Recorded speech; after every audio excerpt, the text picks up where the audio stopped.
Buenas a todos. ¿Sabían que hay películas donde cada movimiento fue hecho a mano?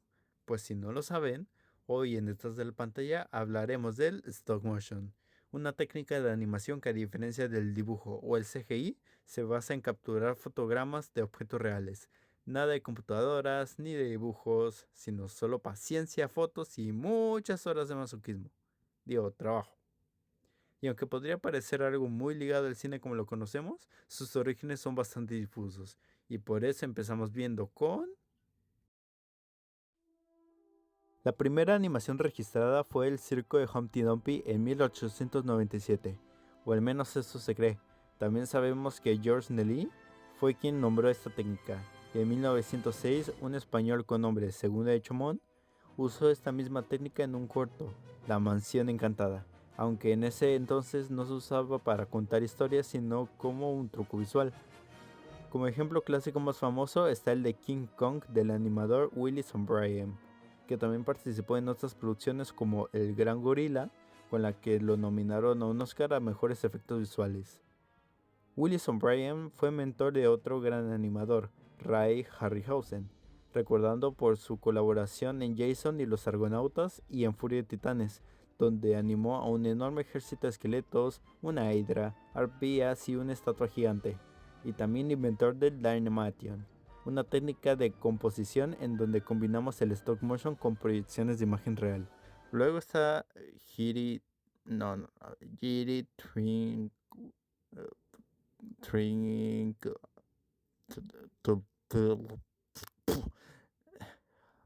Jiri Trnka. Ese mero. Productor de más de 6 largometrajes basados en novelas, ganándose el apodo del Walt Disney de Europa del Este, aunque con claras diferencias de estilo. O también está Jen Svanmajes, con su propia adaptación de Alicia en el País de las Maravillas. Hay más ejemplos que se pueden resaltar, pero podría ser para tema de un siguiente video. Chicos, perdónenme por mi pésima pronunciación de los nombres, pero es que la neta están bien complicados estos malditos nombres. Bueno, sigamos. Aquí es donde viene curioso el asunto, porque a los que más les gustaba emplear el stop motion eran los países de Europa del Este. Por ejemplo, el director Vladislav Staretwitz apasionaba contar historias con insectos. Y sí, literalmente insectos disecados. Ya sé que está medio exótico el asunto, pero bueno. Y un día hizo, por ejemplo, una adaptación del cuento La hormiga y la cigarra en 1911, adaptación que dio inicio a muchas otras obras por el estilo.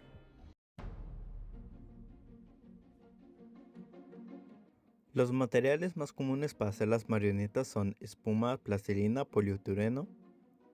Pero un momento, yo no sé qué es esto, a ver.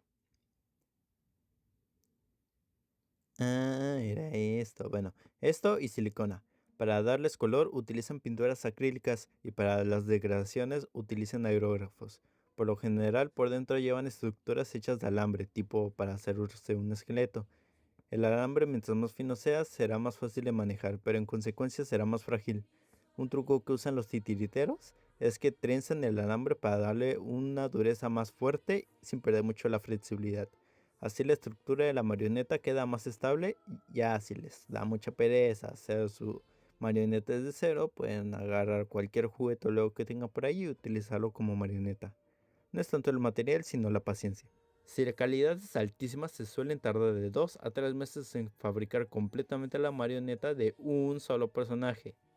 Ay, no, lo difícil que debe ser hacer cada una marioneta. Y eso que cada diseño son únicos y tienen necesidades diferentes. Estudios como Laika imprimen las caras en 3D, las cambian en cada fotograma pegándolas con imanes para lograr expresiones súper precisas y después en postproducción se borra la línea de ensamblaje de las piezas del rostro. Pero por ejemplo en la película Anomalisa decidieron dejarlos visibles. Para saber cuántas caras van a ocupar, animan en 3D a los personajes sobre el storyboard y así saben cuántas y cuáles son las piezas que se van a hacer para cada plano. Para mover luego los ojos, usan agujeros ubicados en las pupilas, donde meten agujas y los acomodan en la posición deseadas. Ya luego para cosas como el pelo y la ropa se requiere recubrir de alambre para que así se le pueda dar una forma que queramos. Y aquí es donde entra algo importantísimo, el tamaño.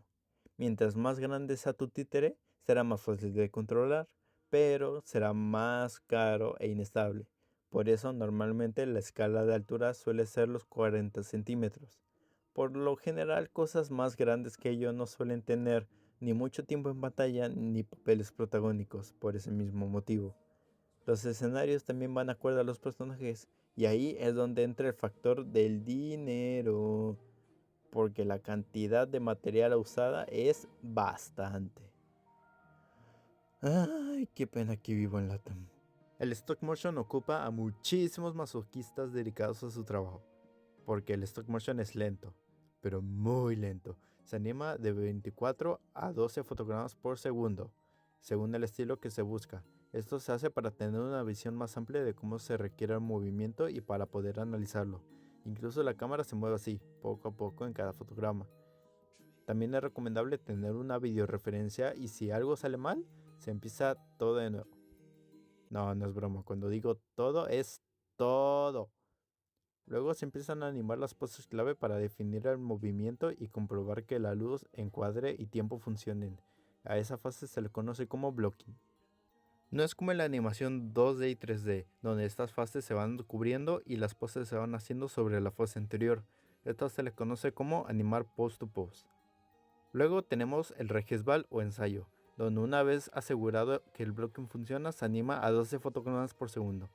¿Y por qué no 24? Porque simplemente tomaría más tiempo y antes de definir tanto los movimientos, dirección y notas de cambio, se repite esta fase hasta que se apruebe y pasa a la fase final donde se anima ahora sí a 24 fotogramas por segundo. Resumiendo todo esto tenemos tres partes, blocking, rehearsal y final. Esto es timelapse, en donde vemos hacer la animación de inicio a fin, son cuando el rehearsal ya está probado y se hace la animación final.